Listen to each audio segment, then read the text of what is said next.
There's a problem that non-for-profits can't ignore, and it looks like the traditional giving pyramid may be cracking. The pyramid is starting to resemble more of an Eiffel Tower with a narrow base and a heavy top.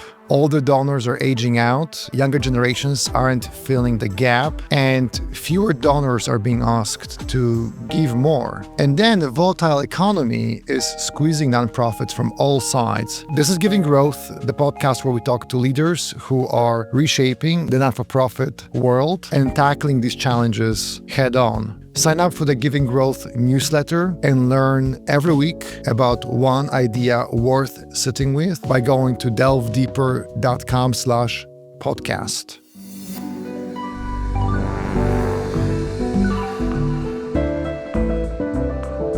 This week, my guest is Chaula Gupta, the Vice President and Chief Program Officer at Digital Promise. You have a fascinating background. You started at this intersection of education, innovation, and philanthropy, but you also have lots of data and data science experience and technology experience. You've been in this for 2 decades now, driving change in public education in the context of social impact. Chola's current organization, Digital Promise, is a global nonprofit helping educators and communities use research and tech to close learning gaps, spark innovation, and make learning fair. Chola has helped scale principal leadership programs in Chicago and founded Teach for America's social entrepreneurship and innovation initiative. Chola, welcome to Giving Growth. Thank you for having me, Greg. When we're discussing this podcast, you told me that when you think back at your career, there seems to be a recurring theme that sort of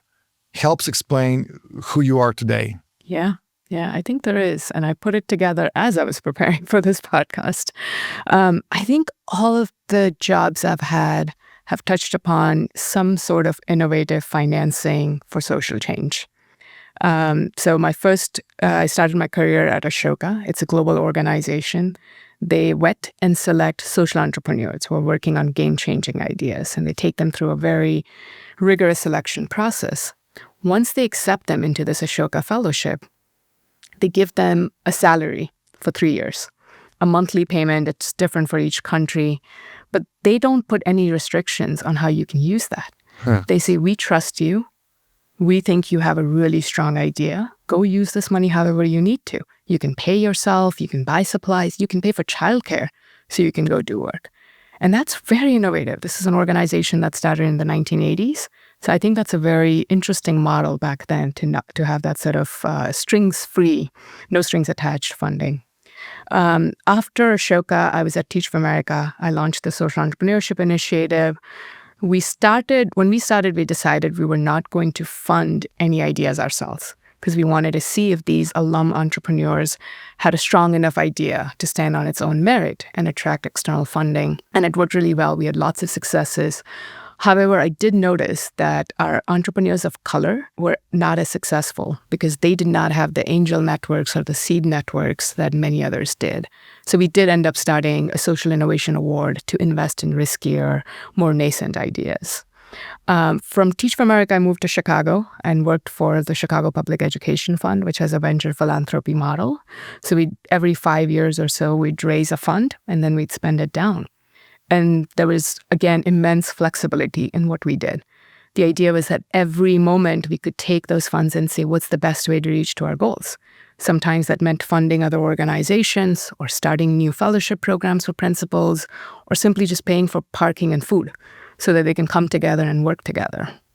And now I'm at Digital Promise, which is a global organization. And our financial resources span from grants. We have both public grants and philanthropic grants, fee-for-service revenues, corporate partnerships, contracts, the whole gamut. So I think the idea of how do you resource social change in creative, innovative, and sustaining ways is something that has fascinated me and has been a theme throughout my career. So when I hear you speak about this leitmotif or theme, what I'm seeing is this connection between enabling an individual or an organization to help themselves by taking their idea to market, that resulting in some positive social change, I'm looking forward to exploring this more with you today. Yeah. In the context of digital promise, what are some big problems that you're trying to solve?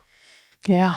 So Digital Promise is it's a global nonprofit organization. We were launched through a bilateral congressional act in 2011. So I think next year is our 15th anniversary.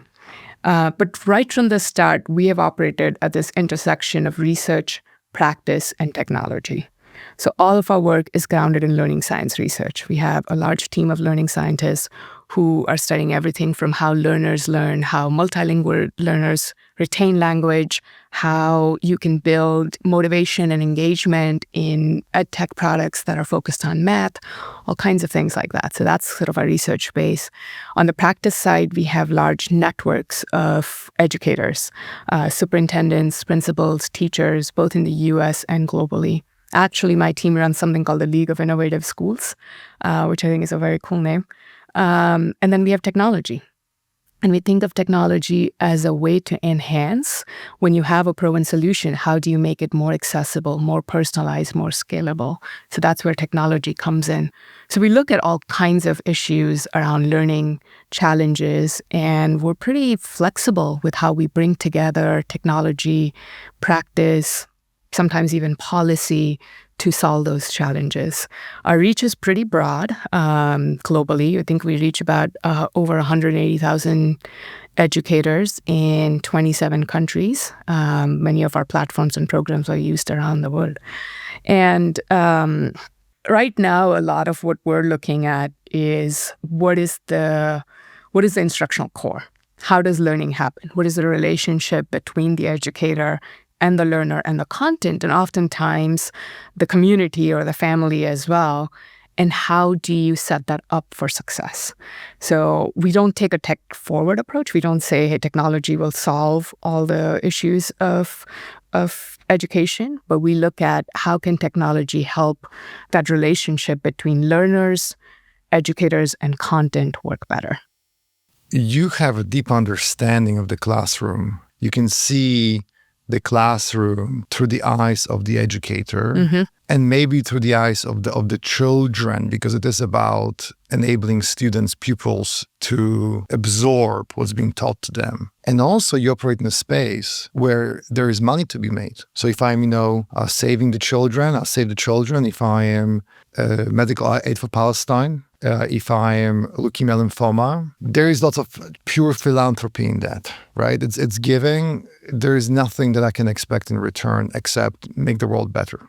But in your context, in the space that you operate, and I'm sure you're not the only non-for-profit in a space where, and I'm using those words on purpose, there's money to be made because there's a whole industry that's created around the classroom. Yeah.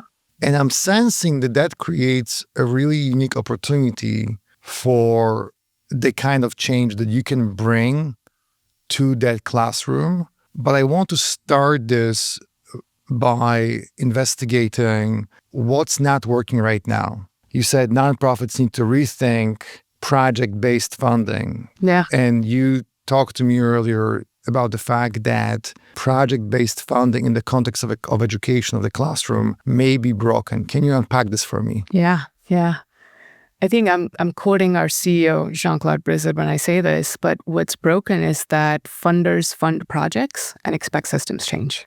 And what works with the project, you do need, right? Our education challenges are entrenched, whether it's teacher shortages or reading and math gaps or workforce, the disconnect between graduation and workforce. Those are deep entrenched challenges.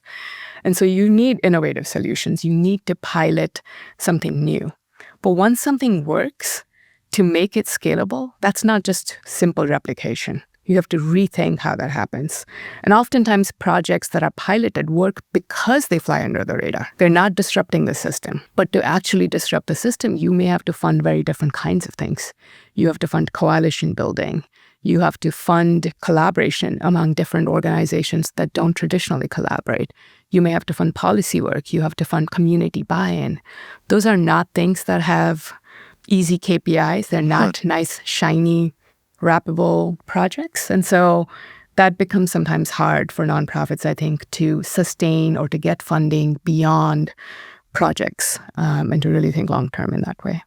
And you talked to me earlier about this idea of these like big shiny objects. And I mean, and I get it, right? I mean, I get the fact that we want to invest in things that are big and shiny and they seem kind of sexy and attractive. And I think it's just human nature. But then again, when I think about education, it's a multi-year, systemic, multi-generational kind of an endeavor. This does seem sort of paradoxical. And I wonder, is there a way to, you think, combine something being shiny and big and yet long-term and systemic? Like, what would have to happen in order to give that donor a sense that this is, something that I can not maybe brag about, because I know it's not like that, but I'm being on purpose a little, sort of excessive in my language, but something where I can say, this is a big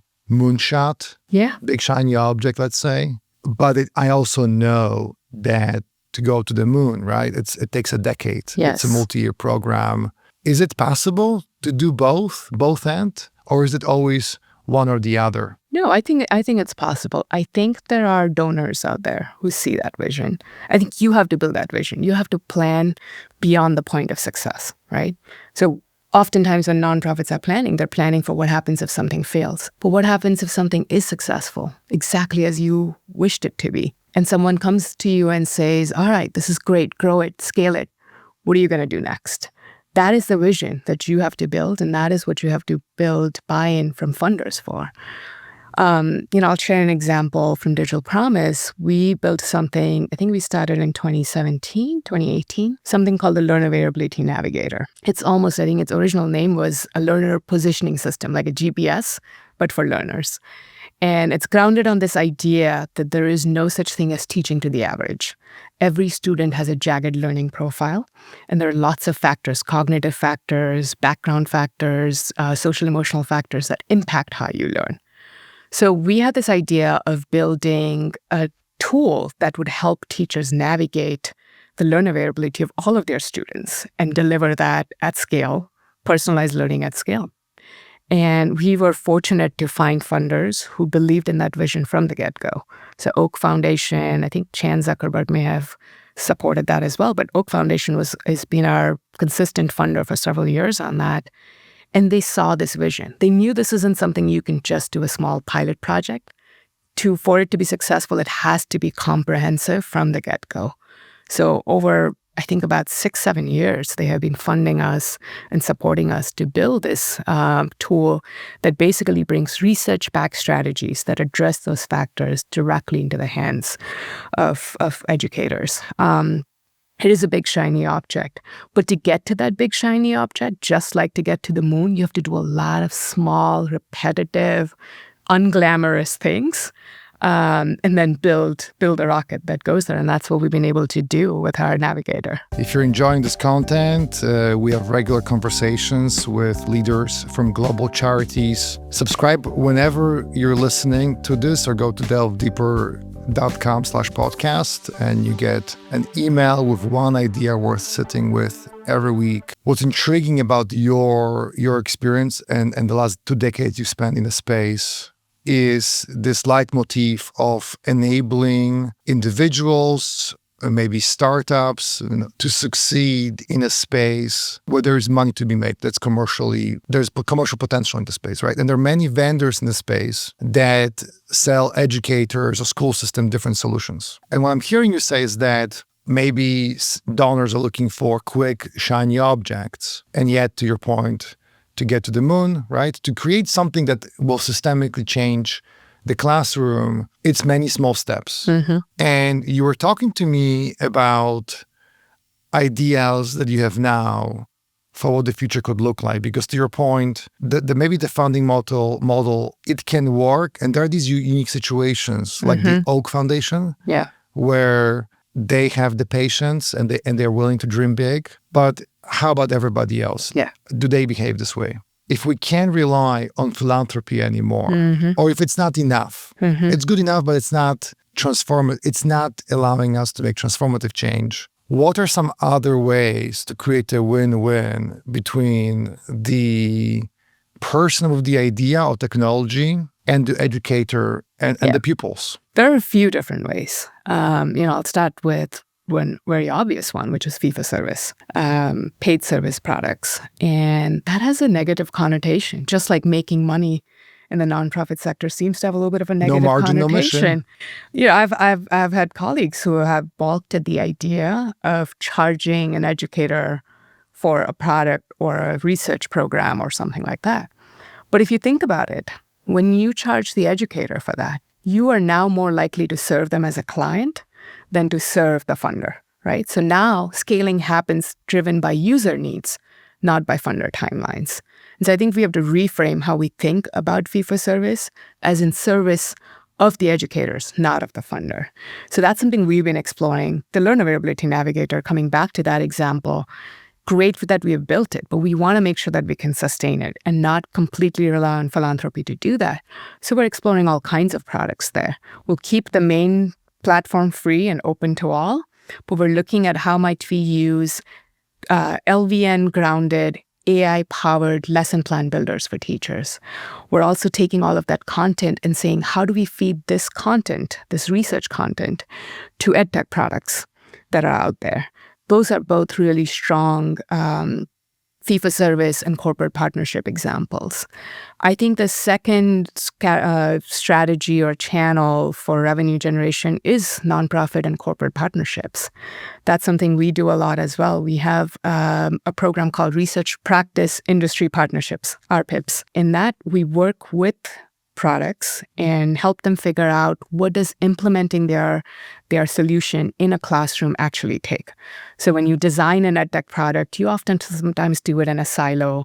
You may do a little bit of feedback, but you don't really take into account, is this a product that a teacher is going to simply like, or is this a product that a teacher is going to use? And like doesn't always translate to usage. So we help them figure out what does it take to make your product stronger and better. And we train educators and students on how do you give feedback in a holistic way, not just about your preference, but what would it take for this to be successful in a classroom setting. That's a win-win because teachers and students are now getting products that are better designed to meet their needs. We're getting to be the liaison and being sustaining. And the product has more of a chance of working because it is grounded in this kind of feedback. So that's another channel. And then the last one that we're exploring, and actually some nonprofits I do know have explored, are venture funds. The nonprofit status is simply a tax structure. Jobs for the Future has a very impressive venture fund that they've created, JFF Labs. We're exploring that with Digital Promise Ventures as well to say, if we have all this knowledge and all this research about how learning should happen, rather than wait for a product to come to us that's already been designed and give them that feedback at that point, is there a way that we could go upstream and be part of that design process and say, here's how you design products so that they are grounded in learner availability, so that they're free from bias, so that they're ethical and responsible. To me, that is, again, a win-win relationship. So there are lots of ways that we're exploring, and I think nonprofits have to be more open to. I had two formative experiences in the technology space. This was about 20 years ago. Yeah. So I was working in Manhattan, and I worked for one startup called Community Connect that tried to take on, back then, MySpace. Obviously, Facebook won. And then another one that was called Uvu that tried to take over from Skype. I think it could have been Zoom, but we messed up both companies. And one of them spent $40 million and the other one, and I have said wasted $40 million, and the other one $100 million of investors' money. And in retrospect, those were really wonderful experiences. Yeah.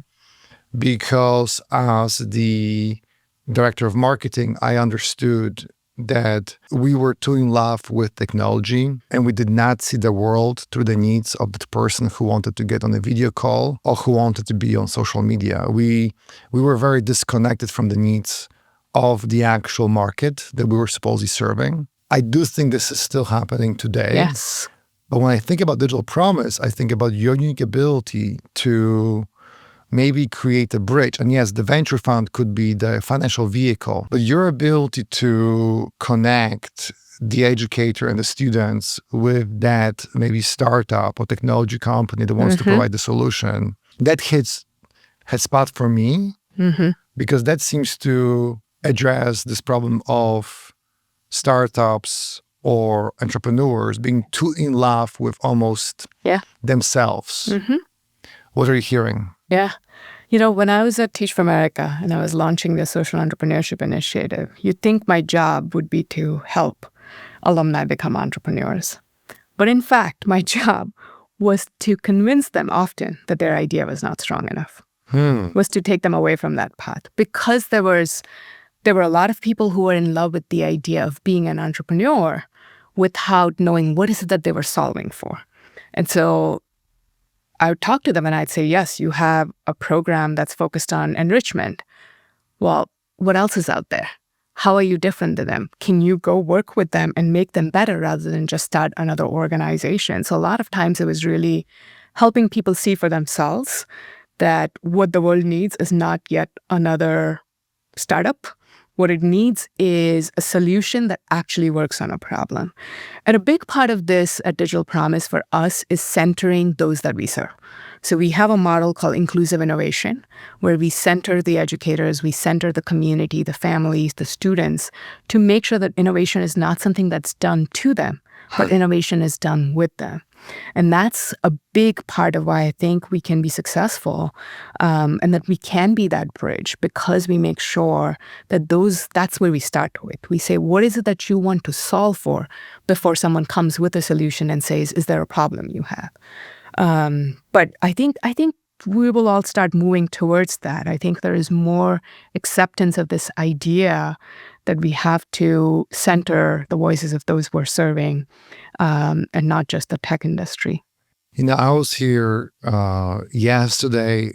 I have another recording this afternoon. It just happens to be a week of technology for some reason. Yeah.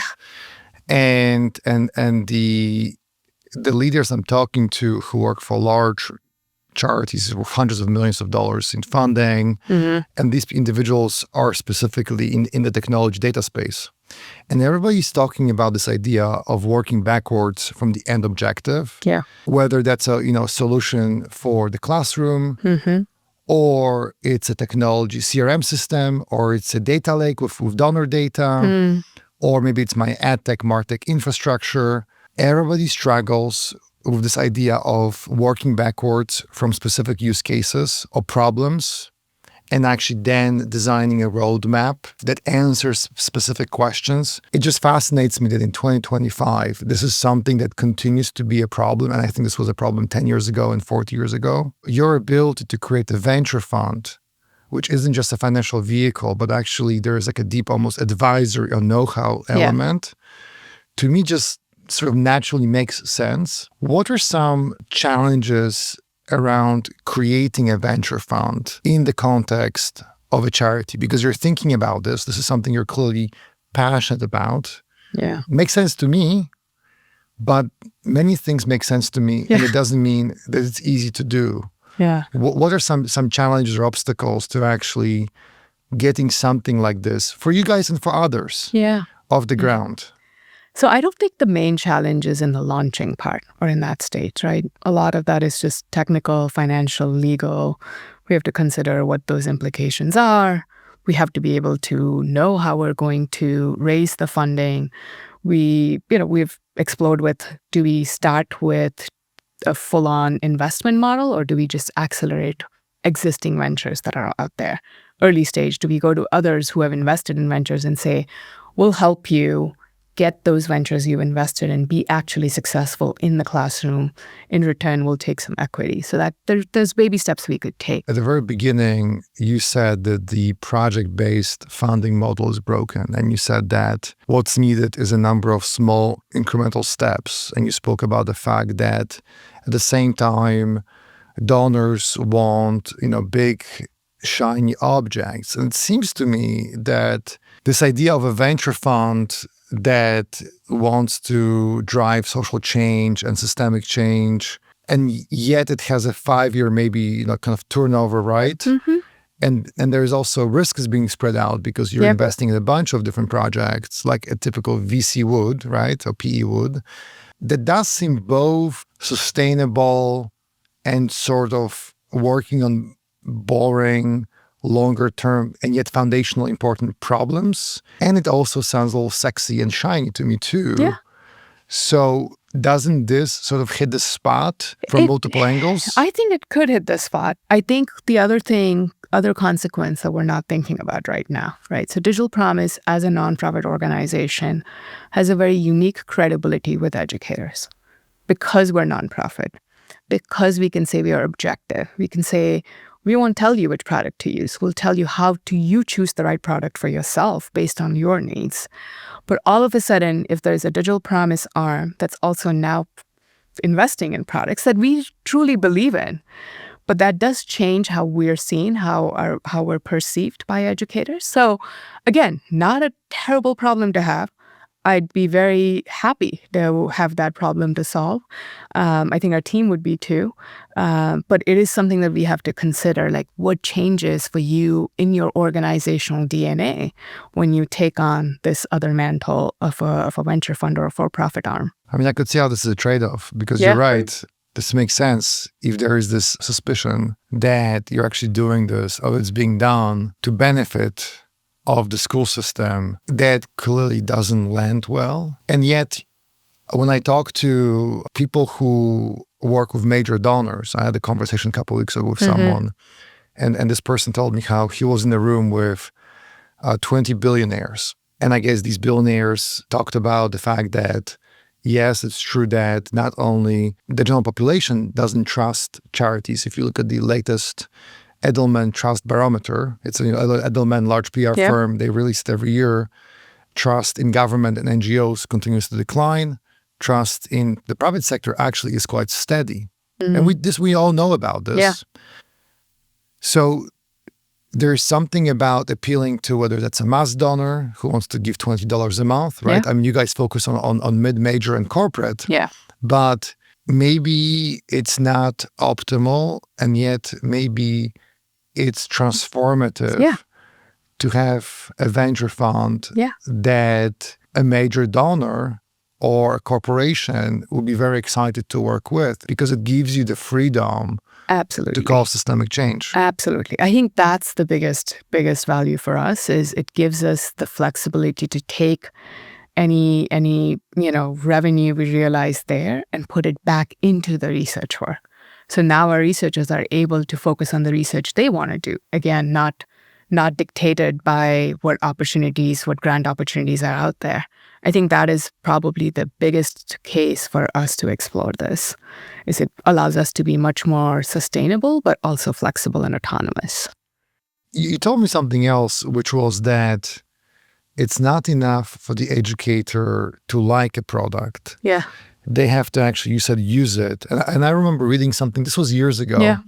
And the argument that was made is the following. In order for a new product, a new service to disrupt an existing market, it can't be incrementally better. It has to be order of magnitude better. And it was, I think, quantified to the degree of 10x, that something has to be 10x better in order for me to shift habits from what I'm doing now to something completely different. And again, it strikes me that maybe it's not enough just to solve a problem. I have a better solution, but it has to be a much better solution. And is that a role that Digital Promise can fulfill? Really keeping that entrepreneur or technology honest in terms of the impact they can truly make. Yes. That very much resonates, I think, for us, thinking about the classroom experience. Because teachers and school leaders, there's a lot of tools right now in our schools. We don't even think about all the tools, not just the ones that are facing the students in the classroom, but all the back-end tools that collect data. So you may have a classroom with like 40, 50 different tools being used at any time. And each one of them with their own idiosyncrasies and their own systems and platforms. And so for an educator, when they have to switch to something, they've spent a lot of time getting their class used to a particular product. To switch to something, it has to be exponentially better. The value has to be exponentially better for them to make that switch. And we see this all the time, even with our research projects. We have researchers who come to us and say, hey, I have this product. It's totally free, and we will give the teachers a stipend. Can you get them to try to use it in their classroom for 3 months so we can collect data? And teachers tell us no. And superintendents say, I'm not asking my teachers to do that, because that shift, that change management that it takes is not worth it unless I know that this is going to change their lives tomorrow. I want to talk about AI for a second. Yeah. The big thing I'm hearing over the last several weeks when I talk to C-suite in charities is everyone is frustrated that AI on one hand shows such promise, and no one can point to a tangible example that actually is making a significant difference. Like, we're all using AI to maybe, I didn't actually even prepare these notes using AI, right? This is based on actual old school writing things down and thinking. But if I do a speech, we have a monthly all hands meeting. I will sometimes say something important and I will run it through AI to make sure I position it the right way. Mm-hmm. Or I will maybe ideate with ChatGPT. But I can't tell you that it's transformed my life. Mm-hmm. It has been a helper. Yeah. And I think everyone in the charity space is a little frustrated and annoyed with the promise AI. Mm-hmm. And maybe it's saving us 10 minutes here and there. Yes. But it's not causing huge impact. What is your point of view on the potential of AI in the context of a venture fund and really making a lasting change in the education space? Like, just what comes to mind? Yeah. Or what do you worry about, or what excites you about what AI could do for the space? Yeah.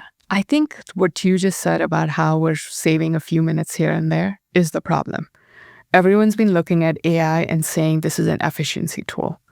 In education, it has to be more than an efficiency tool. And there are lots of products out there right now, AI in education products that use AI to save a few minutes here, or to make some data entry easier. But what its actual power is, or its potential is in transforming how learning happens. It can make learning way, way deeper. So we've been working at Digital Promise on AI for several years, long before ChatGPT came into the scene. We actually worked on the executive guidance, the policy that came out on AI in teaching and learning from the Department of Education back in 2022. So we wrote that. We also, So this is before ChatGPT, right? ChatGPT was November, It was 22. right there, yes. And we had it out soon, pretty quickly after that, because we had been working on it for a while. We wrote similar guidance issued from the Department of Education on how AI can be used by developers, how AI should be used by education system leaders. So we have a lot of experience here, and our approach is more on how can AI be used for transformative learning experiences, right? So I've seen some examples of where AI is used to recreate history. Our CEO loves to talk about this example of the Revolutionary War. If you look at the records of Revolutionary War, it would feel like it was just old white men who fought this war. But the actual war was fought by people from all walks and ages of life, a lot of women as well. I've seen examples where AI can take that and make those experiences come alive, so that you hear the narrative from a woman in Georgia who, with her 12-year-old, defended their farm against soldiers. I've seen AI being used for doing Uber personalization, the Learner Availability Navigator I mentioned. Like, if I needed to use that, as it would take a lot of time for teachers to take the strategies, turn it into a lesson plan. With AI, we can do that right away. We're using AI right now to take reading tools, reading tutors, and train them for multilingual learners. So people like me who have accents and intonations that are not native to English, AI can serve us much better if we were struggling with reading. So there's so much potential for AI if we go beyond sort of this efficiency play and really think about transformative, making learning come to life, making meaning of learning, making it personalized. That's where I think we see the potential. Maybe a month ago with my team, we went to a 2-day leadership training. And this was the senior leadership team. There are 9 people and then several people on the executive leadership team. And one of the things that the facilitator spoke about is that we all learn through storytelling. And his point was that as managers, as leaders, we need to communicate with our team by telling better stories. Look, and I know about this, right? I get the fact that we supposedly evolved, by sitting around a campfire telling stories before we could write. So we're just wired for storytelling. Yeah. We want to hear stories that resonates with us. And yet I will forget when I work with my team to tell them stories to make it relatable. And I think what you're saying is that education that's more relatable, that's more based on storytelling. Yes. It's just sort of the way that our brains have evolved over the eons. Yeah. And as you were speaking, I was thinking, how amazing would it be if there was an AI agent that everybody in the classroom is assigned that both follows some standards, but also sort of adjusts to the pupil, to the student. And again, back to what you said earlier, that's not project-based anymore, and it's not short-term, right? And it's shiny, but it's long-term. And I wish that there was just more thinking like this that's being brought to education and other parts of life. Yeah. And again, the reality is most of those ideas will fail. So it has to be, I go back to venture fund, it has to be something that can accept as a system a 90% failure rate. Right. Yes. Yes. Let's imagine for a second that we fast forward like 5 years in the future. Where would you love as one path towards the future, right? Digital Promise, has many missions. You guys are very active. Yeah. But what would be amazing in your mind in the context of this venture fund? 5 years in the future, like what is something that you would feel really proud of? Yeah. In 5 years? Yeah. So I think there would be a few ingredients in that 5-year future. One is in terms of the role of educators and education systems. I'd love to see more of them see themselves as doing R&D, which they do, but they don't always realize. We actually just started a national R&D advisory of our League of Innovative Schools and other systems, and we're learning that there is a lot of R&D that happens in classrooms. It isn't always called that. It isn't always seen as R&D. It isn't always, the lessons aren't always scaled, but there is potential for that. So rethinking the role of educators here rather than as just passive recipients or feedback givers even, but more as these are co-researchers, co-designers. They are doing R&D in their own right. So I would see that as being the norm among educators. And then I think among the industry, among the edtech industry, I would see that there would be more of that drive to understand the problem and understand the need and to engage in that co-design with educators rather than to find the solutions and then, design a technology, fall in love with the technology, like you said, and then go looking for someone, being a hammer, looking for a nail. So I would love to see that. I would just love to also see less stigma around the commercialization or making money or things like fee for service. I would like people to sort of see that as a win-win solution and not as something that's taking away from the mission, but something that is, like you said, no margin, no mission. But that would be my ideal, just the change of perception and mindset around around the role of each player, I think would be a huge change. And in 5 years, that would be an amazing win. Yeah, when I say no margin, no mission, it feels dirty sometimes. Yeah, it does. And it doesn't make sense to me, but even I feel a little apprehensive about saying it. And what I do for a living, half of my business is working with charities. And I absolutely see myself in the business of margin. My job is to help charities be successful in raising money. and I'm paid a fee. Yeah. It's a small fee, but there is a fee. Mm-hmm. And then it is the charity's goal to focus on the mission. And I think there's nothing wrong with this model. And I think it's sort of liberating, actually, because what's wonderful is we all win, right? I win, my firm wins, the charity wins, the other donors win because their impact is multiplied. Yeah. But ultimately, we're all working for the mission. Yeah. And the mission wins too. So I just love this idea of like wins on multiple fronts. Yeah. And I think that's what you're talking about. Yeah. Yeah. I have another question, just in terms of paying it forward to others who are listening to this. If you were to write the Chaula Gupta playbook for future-proofing nonprofits, what would be some principles that you would think about? What is important in order for us to future-proof this industry, both in the context of Digital Promise, but in the context of just charitable giving in general? Whatever comes to mind. Yeah.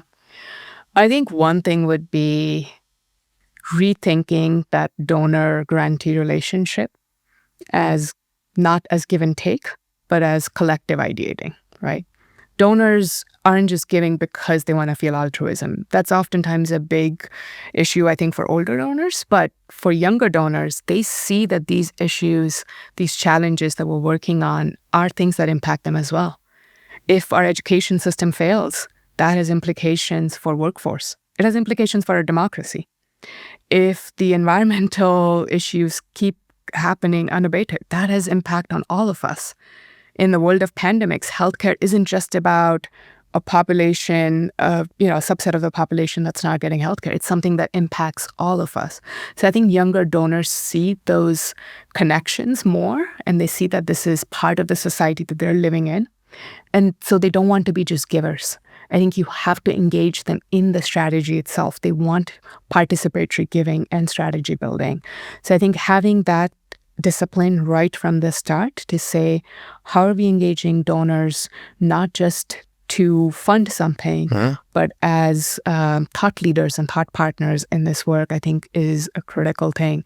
I think from the start, thinking not just about, hey, I have this idea, I'm going to go to philanthropy or, donations, but saying, what are all the ways that I'm going to monetize this? What's the subject matter expertise that I'm building that I can give to others and get more flexibility? So I think building more on that idea of flexibility rather than just sustainability and just funding, I think is also important. Yeah, I think those would be my that makes sense approach. And my final question would be, and it's very cliche, but I find it to be profound sometimes. If you went back 20 years ago, right? And there was something what is one thing that you basically wish you knew about this journey that you're on, that you think would have made a difference, that you know now, but obviously 20 years ago, we could not have known that. So you can go back in time and you can speak to yourself and you give yourself advice because of something that is now true to you. What would that be? Yeah. I actually think I would have focused more on storytelling as well. I know you don't believe in it or you are skeptical about it. I'm not skeptical anymore. I think it's true.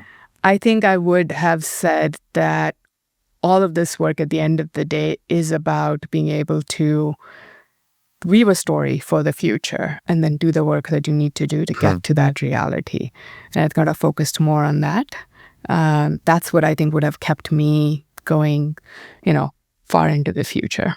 And do you feel like you not knowing that telling stories is important? What's been the consequence of that? Yeah, I think that's a lesson that I've learned. Like I've just been, in my younger days, maybe more focused on what's my goal? What is my annual outcomes that I have to get? What are my KPIs?